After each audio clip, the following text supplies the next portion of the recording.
in a nutshell. Since 1996, over 6 million people have died in the Democratic Republic of the Congo, so that we, in the Western world, can benefit from its resources. Congo is extremely rich in gold, diamonds, copper, cobalt, tin, uranium, coltan, and many other precious minerals. Congo has 64% of the Earth's coltan, a precious mineral that is needed for our modern electronics like iPhones, iPads, computers, laptops, PlayStations, Xboxes, Nintendos, jet engines, inkjet printers, and the list goes on and on. In 1946, the Strategic Minerals Stockpiling Act was passed to obtain and stockpile cobalt. With the largest reserves of cobalt on the planet, Congo was targeted. Cobalt is a strategic and critical mineral that is essential for our aerospace, military, and defense industries. As the United States and the United Kingdom provide financial aid and military aid to countries such as Rwanda and Uganda, these neighboring countries plunder Congo's natural resources as the death toll rises. In 4 studies, the United Nations implicated multinational companies in sourcing coltan from Congo, stating that these companies serve as the engine of the conflict in the DRC. As the world benefits from Congo's riches, Congolese men, women, and children continue to be raped, tortured, starved, displaced, and killed.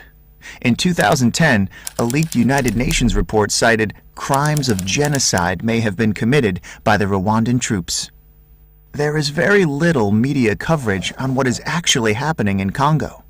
When Congo is covered by the media, it is often about rebel groups committing mass atrocities.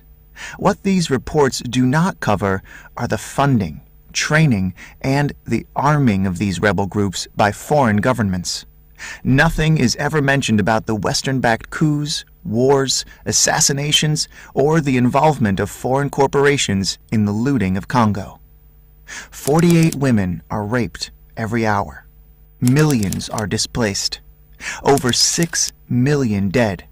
Half are children under the age of 5. What is happening in Congo is a silent holocaust.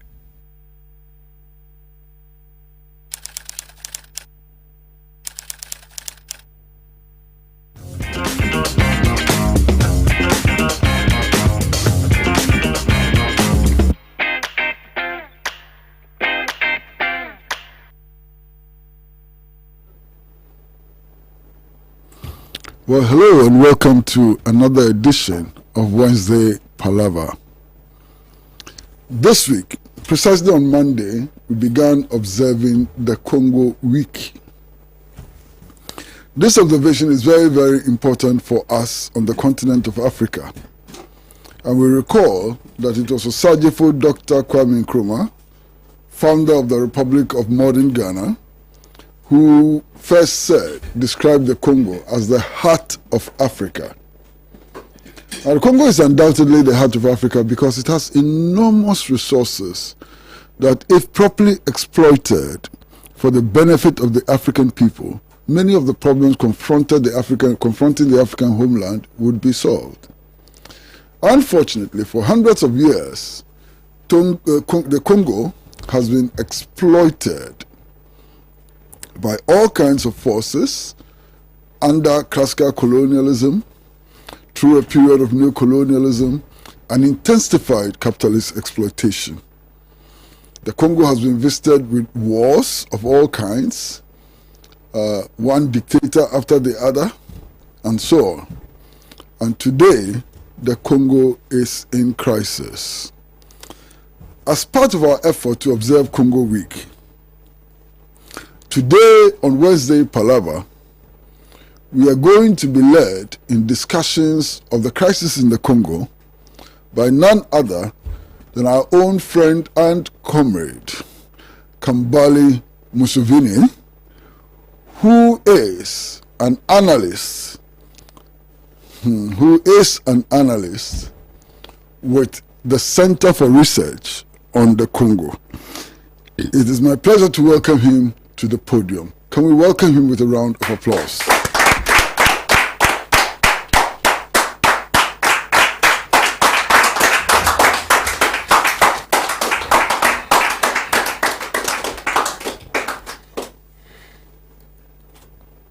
Good evening, comrades and friends. First, I also want to greet our comrades who are in the struggle in Nigeria. They have been mobilizing and organizing to stop the violence caused by the state through the department, the office that they call SARS, a special unit of the police.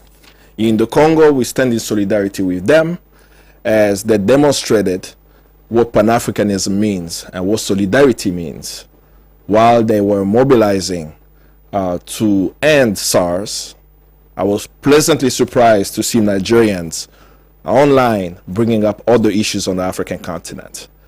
And they lifted up the story of the Congo in the mobilization through a hashtag they created called Congo is Bleeding. For that, I'm very thankful for the Nigerians in the Congo. We are in solidarity with them in the struggle. And as we observe Congo Week, while we lift up the story of the Congolese, we will also lift up their story, and we are in solidarity with them. Congo is a country, as you know, in the heart of Africa, bordered by 9 African countries. It's the only African country with 9 bordering nations. This means that whatever happens in the Congo touches 9 African countries and can have an exponential impact across the African continent. It's the 2nd largest African country by size, the 4th by population.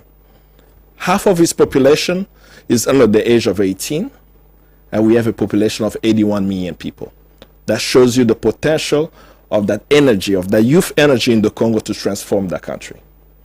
It's known to have over 450 ethnic tribes. The reason why I'm mentioning that is the media, the Western media has usually stated that there is an ethnic conflict in the Congo. And my argument is, which tribe is fighting who? We don't have a chance to fight one another because we are so many, we are so diverse across the country. And the perfect example of showing ethnic collaboration in DRC is to think about 1960, when we elected our Prime Minister, Patrice Lumumba, who was brutally assassinated by the CIA. In the May 1960 election, Congolese from all walks of life did not choose an ethnic political party. One of them was Abaco. There was another called Konakat, really aligned with an ethnic ideology. But the MNC of Patrice Lumumba, Mouvement National Congolais, a nationalist movement with Pan-African ideology, garnered support of Congolese people. And the Congolese people in 1960 say, we want him to lead us. But what has been happening in the Congo since its Mother Day founding? Founded in 1885 at the so-called Berlin Conference. What I always remember and I share with people is that the Berlin Conference was not called the Berlin Conference. That's something that many people do not know. If you look at the archives, it was actually called Congo Conferences in German, which meant the Congo Conference. So Western nation did not just sit down in 1884 and 85 to cover up the African continent. They actually sat down to discuss who will control the Niger Basin and the Congo. And at that time, during that meeting, they decided, since Western nations wanted to all control the Congo, in order for them not to fight each other, they'll give it to one man. This man was King Leopold II. The reason I'm starting with that aspect is to share that one of the major challenges of the Congo is to determine their own affairs. So at the creation of the Congo, Congolese were not in Berlin. They were not there when they wrote the Act of Berlin saying that Congo is Congo Free State. Not because the people of the Congo, they were free, because it was a free trade zone where any nation could come and get rubber, ivory, or any resources that we had there. So one of the major challenges of the Congo is their right to determine their affairs. Back then, 10 to 15 million Congolese died. How? Back then, they needed the rubber of the Congo to put in the tires of the vehicles and the tires of the bicycles. But it took global mobilization to stop it. Through global mobilization from 1885 to 1908, as Congo was under Belgian rule, people mobilized to stop that rule, and they were successful. On November 15, 1908, Congo was able to be taken away for King Leopold. But it was not given back to the Congolese. It was actually given back to the Belgians. So as the Belgians now ruled the Congo as a colonial entity, a colonial body, Congo was used for World War I. So Congolese fought during World War I. Congo was used for World War II. The uranium that was used to bomb Hiroshima and Nagasaki came actually from the Congo. But all of this did not happen with Congolese not resisting. No, we had someone like Simon Kimbangu, who I call a community organizer, who in the early 1900s got a hold of Marcus Garvey's Black Star News and was distributing that around. He mobilized enough people with the earlier message of Pan-Africanism that the Belgians thought that he was a threat. He was sent to jail and he died in jail. He spent 27 years in jail. There were others, like Lupungu II, a king who said that he did not want the Belgians to control the land. He was hung in front of his people. He lived in the Katakokombe region at the time, where Patrice Lumumba comes from. And the reason why I'm bringing that up is to share also the resistance of the people. Not that there were just global mobilization to stop the Belgian rule, Congolese themselves also fought. But something fascinating happened. Patrice Lumumba being born in a region under Belgian dominance, being taught by Christian missionaries who were telling him about equality, who were telling him about justice. But he was confused. I am on my land. You are a Western missionary. Yet, I cannot go downtown my own city to do anything unless I had a card that said that I'm a civilized person. We actually had cards in the Congo under Belgian rule. If you did not have that card that says civilized, évoluer, you could not go downtown. That was only reserved to the Belgians. This contradiction raised a lot within him to start mobilizing for change. But his earlier mobilization was really geared toward equality and solidarity. 1958 comes. Kwame Nkrumah, the head of state of Ghana, is mobilizing with other Pan-Africans to organize the All-African People's Conference. They're seeking to find out who across the region need to come, across the African continent need to come. And then they share with them that there is a young man in the Congo who's mobilizing. He will be very critical for this. Why? Because back then already they understood the importance of the Congo. I share with you the facts. It probably didn't ring a bell. Congo is the size of Western Europe. It's a huge country. I call it a continent within a continent. It touches Africa from north, south, east, and west because of its size. It straddles the equator, is right at the heart of Africa. Whoever controls the Congo, as Mao said, controls the world. And Nkrumah knew that. So he said that we cannot have a Pan-African conference if we don't have Congolese participate in it, because they have the historical duty to fight for the liberation of the Congo so that Africa can benefit from the resources of the Congo. So 3 Congolese came at the All-African People's Conference: Patrice Lumumba, Gaston Diomi, and Joseph Ngalula. When they arrived, they were astonished by how many young people were here fighting for change. I mean, you even had Fanon during the meeting as well, right? And the inspiration of just the engagement that took place during this time created a collaboration with Ghana, with Guinea, and the Congo, saying that you 3 who have come, take the gospel of Pan-Africanism back to the Congo. Make sure that the people are able to mobilize and organize to free that land for the benefit of African people and the African world. They took that message in 1958. They got support of other Africans, and many of them actually came. You had Africans from Cameroon, you had Africans from Chad, you had an African woman from Central African Republic, André Blois, who also came to the Congo with a mission from Sékou Touré and Kwame Nkrumah. Their work on the ground was a determining factor of stopping Belgian colonialism. And the essence of that is that on June 30th, 1960, Congo became an independent country, politically independent. So I always have argued Congo's independence wasn't a nationalist task. It was a Pan-African task. And if other Africans did not join our struggle at the time, some outside and others who came, we may not have become independent. But this success did not sit well with Western nations, particularly the US President Eisenhower, who felt that Congo's cobalt belonged to the United States.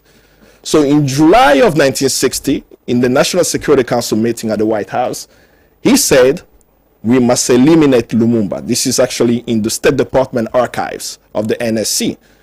So within weeks of Patrice Lumumba becoming the first prime minister of the Congo, he was deposed. Within months, he was assassinated. Another example of anytime Congolese choose their leaders, Western nation influence the situation on the ground, and we are still not able to control it. After the assassination of Patrice Lumumba, the resistance didn't stop. Many movements pursued, but another leader was imposed on the Congolese people by the CIA and primarily the United States. Mobutu was installed as the president of the Congo, and he ruled the Congo for 32 years. During his time, a lot of resources of the Congo left. This was during the Cold War, and the US used it as a backdrop for their engagement on the African continent and for the fight against the USSR. When Mobutu was no longer useful, and at the same time, Congolese were organizing through the democratization process of across the African continent. I know in Ghana in the 90s, there were a movement for democracy happening, and in many other African countries also. In the Congo, the same took place. Congolese started fighting to remove Mobutu democratically, but that's not what Western nations supported. What they supported was two invasions of Congo's neighbors, Rwanda and Uganda. They invaded the Congo in 1998, and have unleashed the deaths of over 6 million Congolese since 1996, and the number continues. That brings us now to today. Some of you in your head will say, well, I just heard this long historical explanation. What does that have to do with today? What is happening in the Congo today? Doesn't Congo have a leader? They have a government. Why can't Congolese get it together?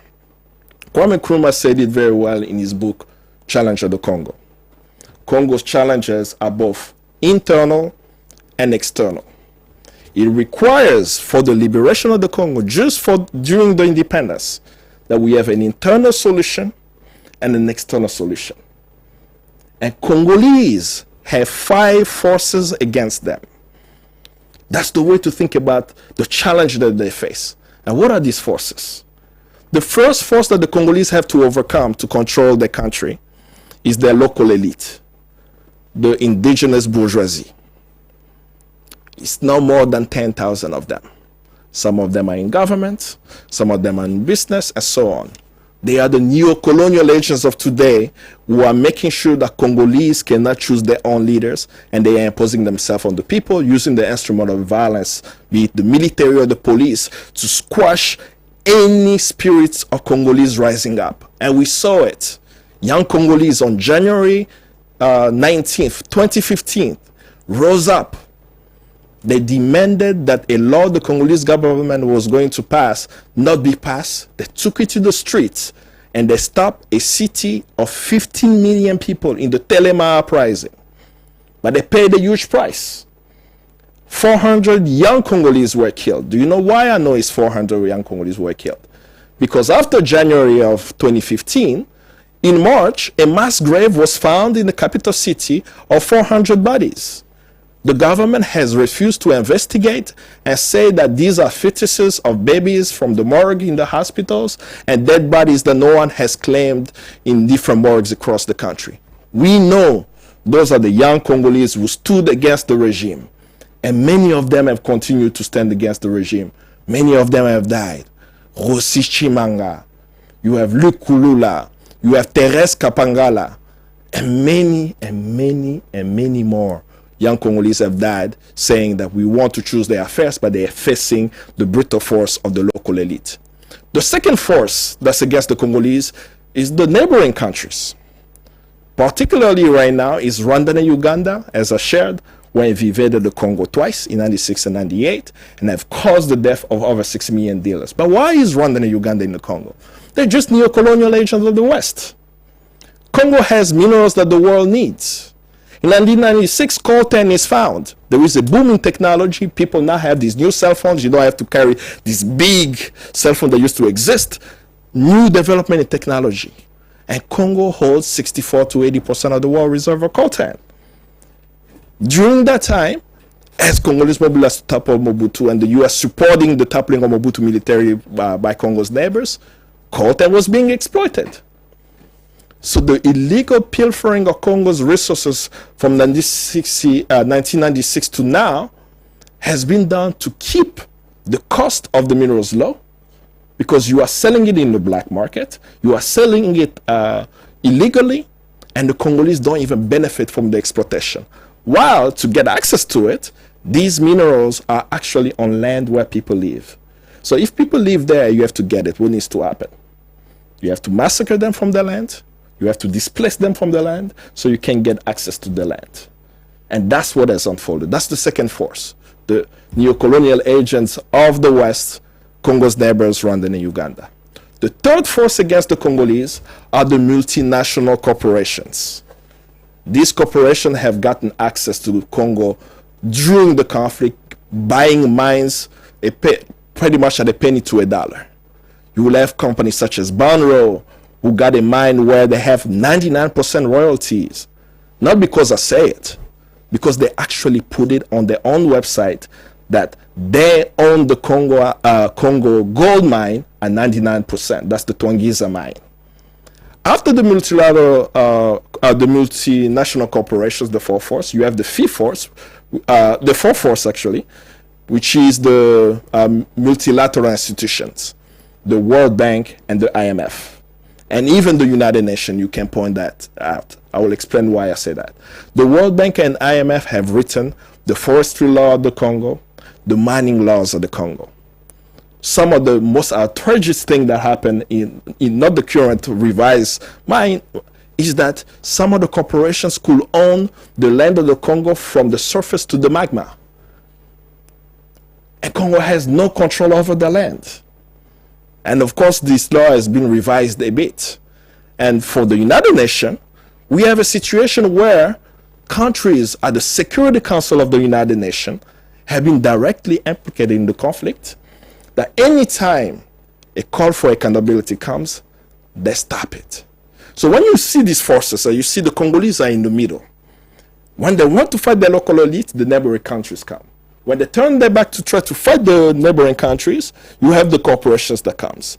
So you have this tentacle, many tentacles, there's these 5 tentacles holding the Congolese hostage. But how can it be defeated? We have done this before.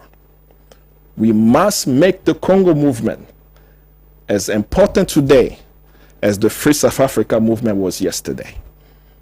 While Congolese people fight on the inside, those of us on the outside, we must mobilize, organize, and support Congolese in the quest to liberate that country.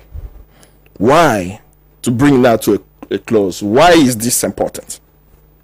If Congo is free, Congo will be able to provide electricity to the entire African continent, Southern Europe, and have a little bit left for the Middle East. If Congo is free today, Congo could feed the entire world until 2050, when the world's population is 9 billion people. Did somebody say that people are starving during COVID? Because Congo is not free. If Congo is free, its wealth could transform radically the entire African continent. It's a periodic table. You look at the periodic table, it's in the Congo. Congo holds 40% of Africa's fresh water reserves today. As we look at the wars of tomorrow and the control of water, Congo is going to be a critical country for that. And most importantly, the most important resource for the Congo is its people. 30 to 40 million young people under the age of 18 ready for transformation. If they are successful, they will radically transform the Congo. And the call for Congolese today is simple. We have had 6 million Congolese people die. The United Nations Office for Human Rights in 2010 published a report called the UN Mapping Exercise Report, calling what's happening in the Congo war crimes, crimes against humanity, and possible genocide if proven in the competent court. The Congolese have said, in 2010, 10 years ago, you published this report and recommended that a tribunal be created. 10 years later, this tribunal doesn't exist. The Congolese are calling for support of a creation of a tribunal that will try the crimes that have been committed on that land from 96 to present. I would be even happy for us to go all the way to 1885 to present. Because we believe no matter what we do in the Congo, if there is no justice, there can be peace. And if there can be peace, we can have human dignity. And that's what the Congolese people deserve. So I look forward to our discussion and your questions to expand more on what is happening in the Congo, what people can do, and I also want to hear from you as well, what you think about the situation in the Congo. Thank you, comrade.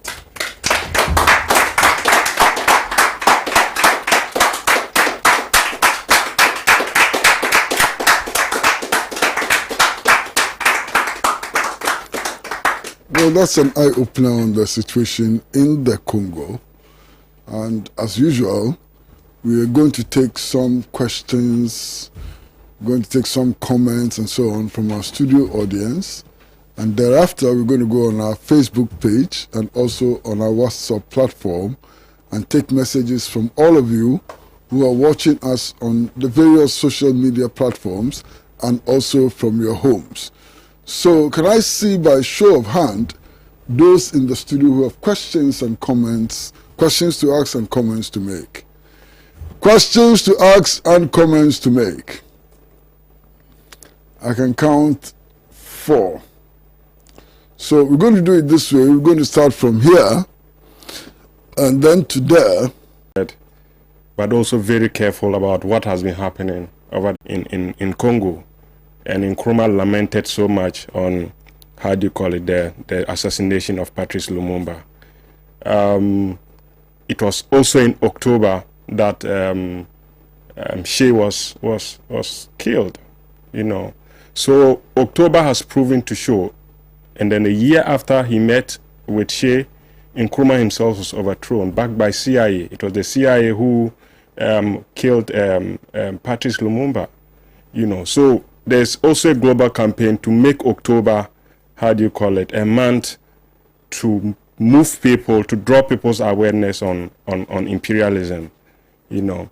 But Comrade Kambale, there's also another element of what happens in the Congo that we must confront. It is a deliberate attempt, concerted attempt by right-wing forces to cloud the crises that are happening in Congo. We know what is happening in Western Sahara. We know what is happening in Cuba. But it seems to me that very much what is happening in Congo is clouded. But if we don't understand what is happening in Congo, it will be difficult to mobilize people around those crises. So I think one of the areas we should draw attention in, even in literature, most of the books that are written on DRC covers these details that you have shown. You know, so going forward, it's also the battle of ideas in terms of raising people's understanding on what is happening in Congo. Thank you very much.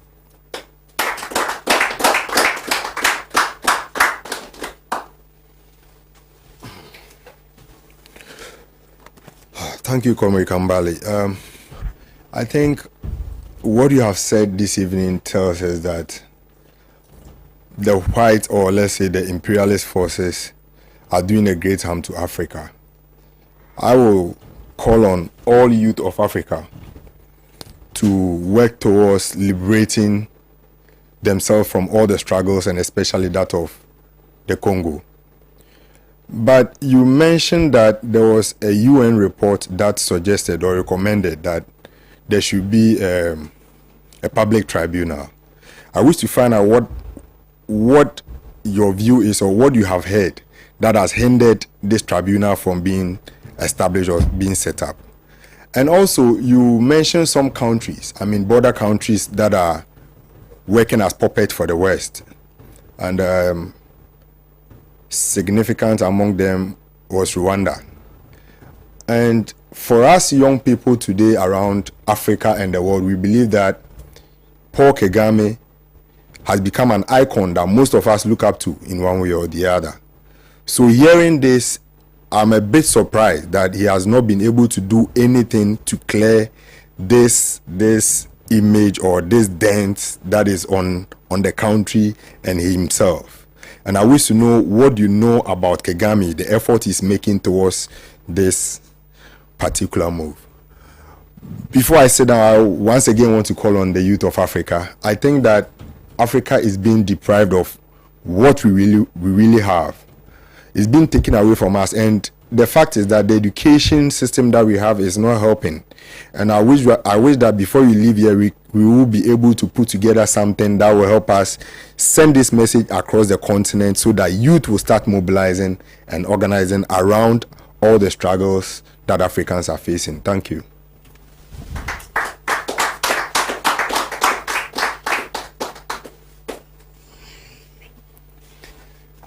Oh, good evening, comrades out there and the audience in the studio. I think the first word I have to mention here is democracy. Democracy. Our African democracy. It's really sometimes very annoying whenever I think about it, because I look at the African population and I see the majority, like over 60%, are between the ages of 15 to 40 or 35. But when we look at the political space, because of the democracy intention and what it seeks to achieve, the president of Nigeria is 75 age and above. The president of Ghana is 60 plus, 70 plus.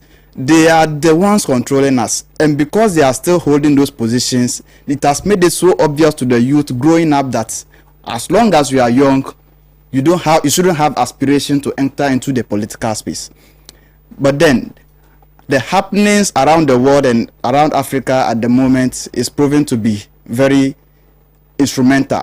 It's drawing the attention of a lot of youth to know that the decisions that are taken by politics or politicians is affecting them more than it affects any other person. So what I will only advocate or encourage our youth out there to do is to keep themselves abreast with issues concerning politics, the political decisions that are taken, which affects us critically. It affects our communities, it affects our lives. We should take hold on it, learn it, and then keep it and struggle to defeat all these imperialist forces and take the matter into our own hands, because we have control over the resources if we decide to take it. Thank you.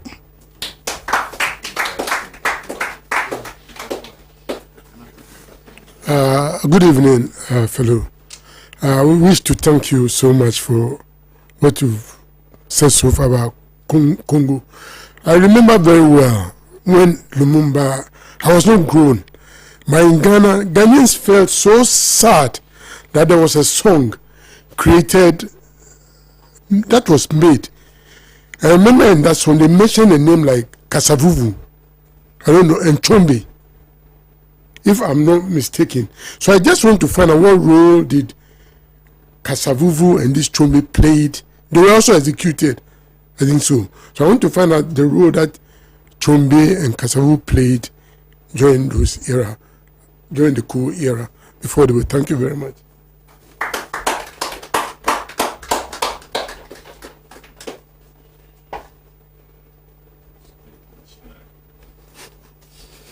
Good evening, comrades.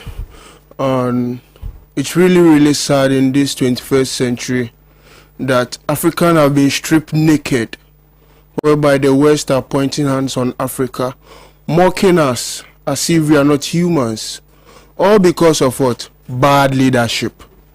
Like how my comrade just said, all of the leaders of current Africa are old men, which are taking advantage of the system to enrich their family.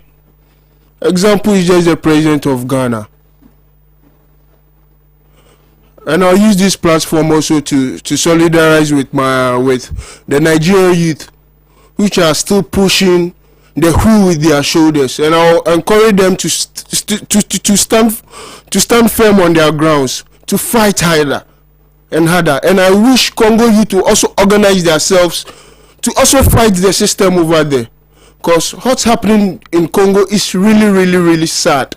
Currently, Africa, we are naked.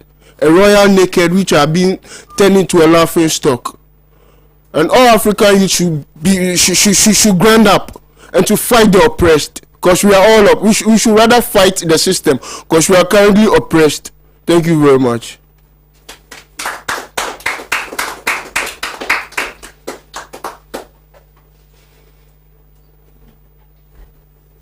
Well, we have some WhatsApp messages, and I'm just going to try and read 3 of them, and then we'd invite Kambale to come to the podium and deal with all the issues which have been raised. And if we have enough time, we'll then move on to the Facebook page. This one says, please, good evening. My name is Godson. The world should react to what is going on now in Nigeria. Please, the AU, EU, and the West should be quick to condemn what Buhari and his government is doing to innocent, peaceful demonstrators. Innocent, peaceful demonstrators. This one says, the challenge in the Congo is one of many reasons why the unity of African states is a must. Only a revolution of the mind, and unfortunately with the use of arms by the youth, can liberate the Congo and Africa. We should be ready to take some of our own people or elite down. Until that is done, Africa is going nowhere. And this is from Papa in Minnesota, USA. Papa in Minnesota, USA. This one says, great lecture. This is a great eye-opener for all Africans and our leaders to come on board. This is because a win for Congo is a win for all Africans. Imperialism is the new enemy against freedom and the dignity of Africans. I need the link for the socialist group page. I need the link for the socialist group page. This one says, hi, Pan-African Television. My question is, how does Congo free itself from the imperial forces with the current state of the Congo? No name. So, Comrade Kambale, you can deal with the questions and the issues.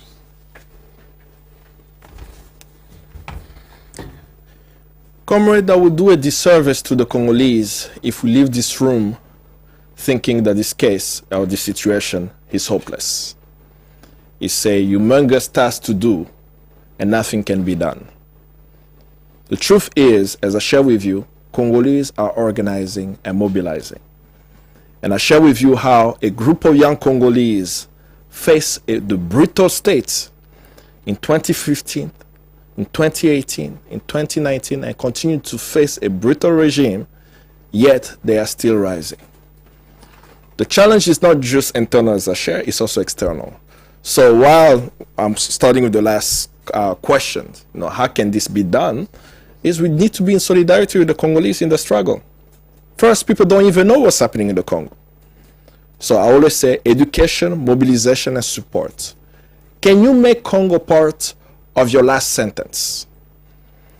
If you understand Palestine, can you at the end of Palestine say, and the Congo? If you see Paul Kagame coming into your town, can you make sure that there is a protest? And that goes now to the question you asked around Rwanda. Let's be very clear that the people of Rwanda and Uganda are living under an oppressive regime. In Uganda, the president has been there for over 3 decades now. Since 1986, he's been in power. In Rwanda for over 2 decades. Rwanda is a very small country, about 12 to 15 million people. Their population is the size of the population of one city in the Congo called Kinshasa. Right? So it's a very small country where it's a police state. If you try to speak up, you're dead. They kill a gospel singer. They said that Rwanda is a model for women leadership. Yet, every Rwandan woman who's ever run for president ended up in jail. Victoire Ingabire was jailed. Diane Rwigara was jailed. And many opposition leaders and activists and others are killed. But what is the role of Rwanda and Uganda as the neo-colonial agent? That's what we as Africans we need to understand. Because if we don't understand that, we'll be surprised one day we'll go to the African Union and see Israel as a member state observer at the African Union. And we'll wonder what just happened. Rwanda and Uganda are U.S. allies on the war on terror. You have Ugandan soldiers in Iraq, in Afghanistan. You have Rwandan soldiers playing UN operation with U.S. interest in Mali, in Central African Republic, in Haiti. So wherever they are needed to go fight, they send their soldiers. So no matter what they do in the Congo, because U.S. interest is protected by these African nations who are paid cheaper than an American soldier, they can do whatever they want. But what is surprising is to find out who started the narrative in West Africa that Paul Kagame is an example for Africa. Because if he is an example for Africa, it means that we are saying that African leaders should kill their own citizens and should kill neighbor countries. He has blood of millions of Africans in his hand, and that shouldn't be an example. And we should remember our fight is not with the Rwandan people or the Ugandan people. It's the Rwandan government and Ugandan government led by Paul Kagame of Rwanda and Yoweri Museveni of Uganda. And as we dismantle this power, and I just use this small anecdote because I'm always surprised to hear that people will say, look at Rwanda, it's clean. Cape Town is clean, doesn't mean that South Africans are free in Cape Town. Right? So those are the things that we have to question. On the question of making sure that people demystify the situation in the Congo. I think that you really understood what I just shared. I just sat in front of you and said, over 6 million Congolese have died. I have not seen one person rise up and start doing a protest and actually just be very angry. Just think about that number. Think about the population of Ghana. 30 million people, right? We're talking about 1/5 of your population gone in 20 years. Right? This is what we are discussing. So Congo is a country of extremes, extreme tragedy and extreme potential. The extreme tragedy is what is happening to the people, and it's being purposely hidden from the Africans, because if you knew the potential of the Congo, you will fight for its freedom. And that's why billions of dollars are actually put in place for you not to know. We are on the African continent. It's not that far. Congo is not that far from Ghana, right? But we do not know what's happening there. And I could argue the same. And that's why in my presentation, I started by saying I'm very proud and very thankful to the Nigerians. That in their struggle, they understood, yes, we can end SARS, but we have other conflicts in Africa. And what is the common denominator to all these crises we have across the African continent? That an oppressive state, coercive state, is exploiting the population, is exploiting its own citizens, its own people, to control resources. What are the similarity with Nigeria and Congo? Nigeria has oil. What does Congo have? Well, of course, we have oil, we have gold, we have diamond, we have cobalt, we have coltan. So resource-rich countries have these neo-colonial agents running the states at the profit of Western nations, Western corporations, while the people are living in inhumane conditions, lack of resources, lack of healthcare, lack of infrastructure, and so on. So what I always have said with people, if you can't solve the problem in the Congo, you can solve any African problem. And as we don't resolve the African problem in the Congo, it's going to be imported and actually exported to other African nations. We'll see it in Lagos.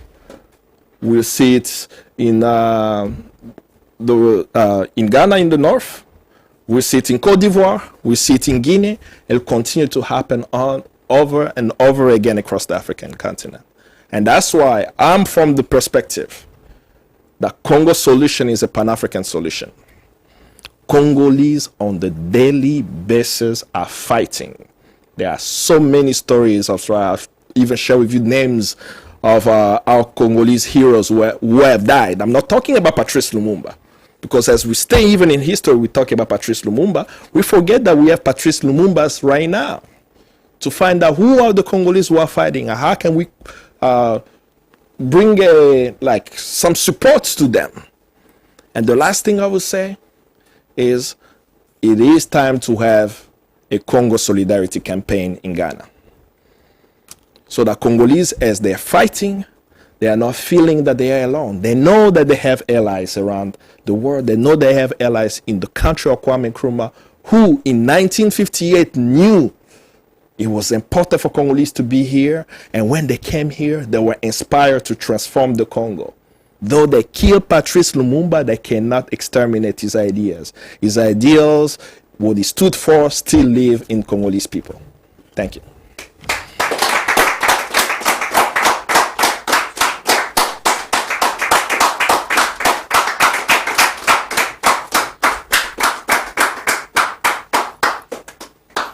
We are still getting messages, and I intend to read a few. But if there are any of you in the studio audience who would like to raise issues or more questions, you have the opportunity to do so. We've just had about 10 minutes more to bring this program to a close. Anybody with a question or suggestion or comment, please just show by hand. This simply says, "Good evening, host. We, the youth, have graduated from thoughtfulness to reason. Your program is so great. Fall more for Nana." I don't know where this is coming from. And this is from Edu Jemfi at Bedu in the Tyne district. This one simply just says, "Good evening. Good evening, sir." This one is from Papa in Minnesota, USA. Says Fidel Castro and the Cuban security forces had a blueprint that helped Angola, South Africa, etc. achieve political freedom. Can we revisit this approach? Also, any links on how to join the Socialist Forum in Ghana? Thank you, Papa from Minnesota, USA. This one says, "Good evening, comrades. I just joined watching your program, and I wish to refer all members to read Theater of the Oppressed by Paalaver. His pedagogy is good for emulation. Good evening, comrade. I just joined the same, and it's from Gariba. It's from Gariba. The place is not stated. It's from Gariba. This one says, "Good evening, comrades. We need to rise up against the imperialist forces, against the working class, and for this to be done, we need to study and organize around the struggles happening in other African countries." This is in French. Voila.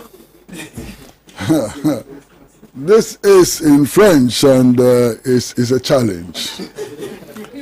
It's a challenge for a poor old man like me, so I'm going to invite Comrade Kambale to read this bit in French. I will translate the message. May God bless you. You are Pan-Africans. I'm the president of Pan-African Pastors in Ghana. And did not share his name, but apparently he's in Ghana. But can you read the French version? Something. Dieu vous bénisse abondamment, vous les panafricains. Je suis le président du pasteur panafricain. Je suis au Ghana.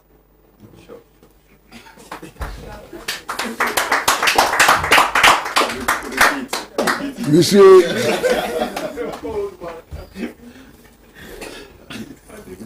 Monsieur Wakanda.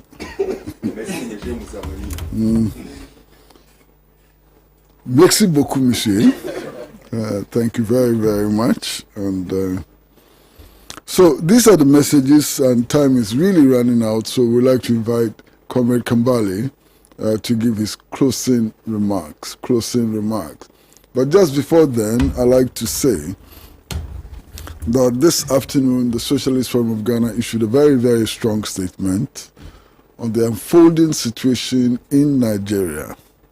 And the Socialist Forum of Ghana feels very, very strongly about the massacre of the Nigerian people, the denial of their rights to freely express themselves and so on.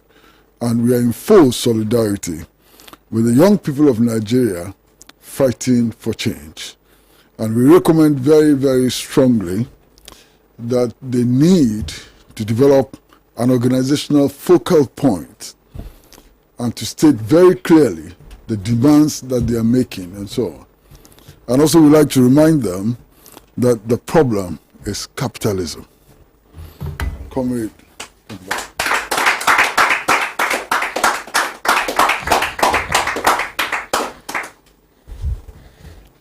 We had a great discussion today, and I think my closing remarks will be around Patrice Lumumba. In June 30th of 1960, he made a very important speech, the Independence Day speech.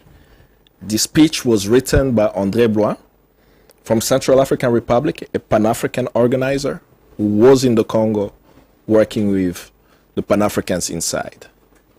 That speech captured the struggle of the Congolese. If you read it, you can find it online, how he expresses the struggle of the Congolese, saying to the Belgians, you didn't give us independence.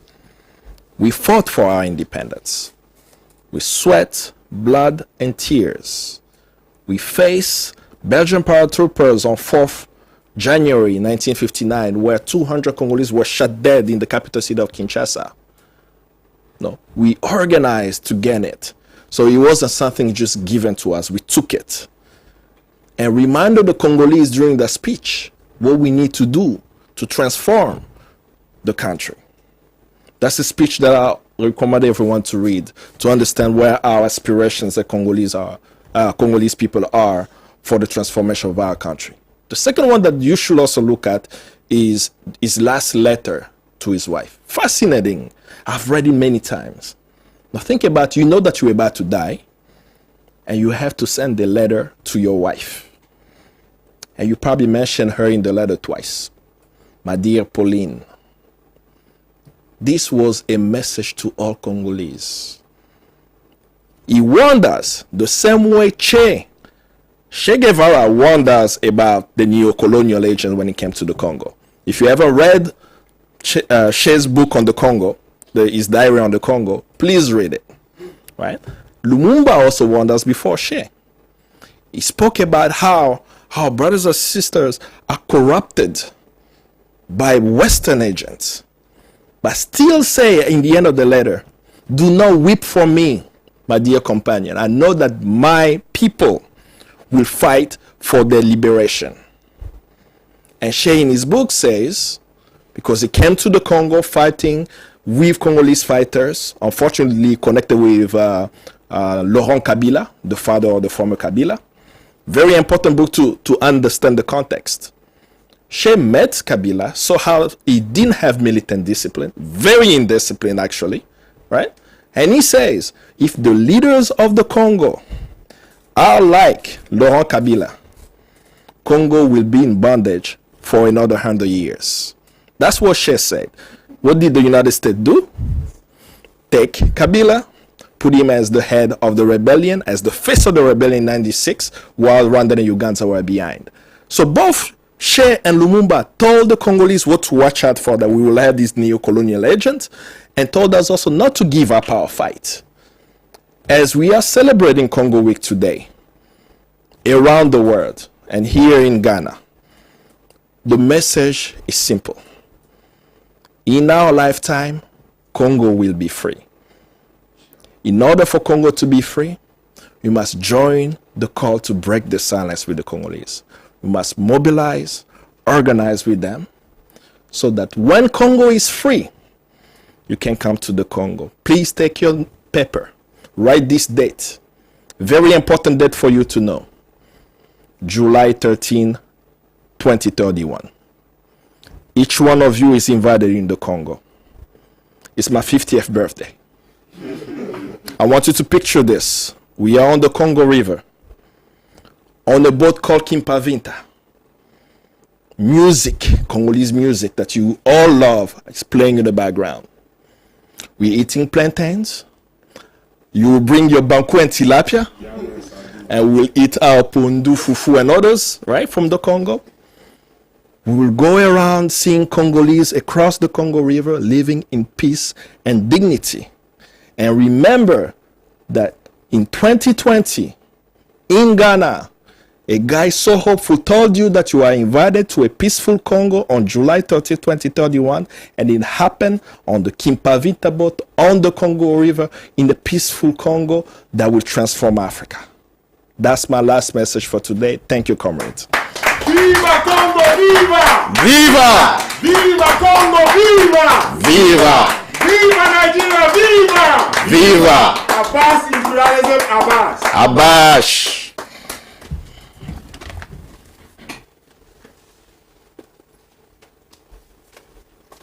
Well, that's a high note on which to end today's Wednesday Paalaver. We are exceedingly grateful to Comrade Kambale for joining us and leading us in this discussion of the crisis in the Congo. And we are exceedingly happy to those of you who joined us in the studio. But most importantly, those of you in your homes who allowed us into your homes, and those of you who engaged us on social media, we are forever grateful to you for being part of this program. And my advice to you is, please, don't try to move your dial from Pan-African television. Because if you do, you'll miss a lot. Everything happens on Pan-African television. Best in the news, best in current affairs, best in sports, best in everything. So please stay with us until we meet you again on another edition of Wednesday Paalaver. It's goodbye from all of us at Pan-African Television. See you soon.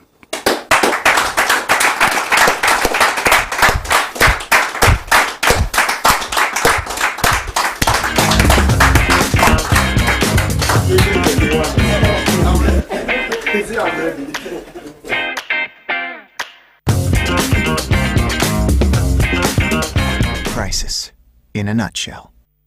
Since 1996, over 6 million people have died in the Democratic Republic of the Congo, so that we, in the Western world, can benefit from its resources. Congo is extremely rich in gold, diamonds, copper, cobalt, tin, uranium, coltan, and many other precious minerals. Congo has 64% of the Earth's coltan, a precious mineral that is needed for our modern electronics like iPhones, iPads, computers, laptops, PlayStations, Xboxes, Nintendos, jet engines, inkjet printers, and the list goes on and on. In 1946, the Strategic Minerals Stockpiling Act was passed to obtain and stockpile cobalt. With the largest reserves of cobalt on the planet, Congo was targeted. Cobalt is a strategic and critical mineral that is essential for our aerospace, military, and defense industries. As the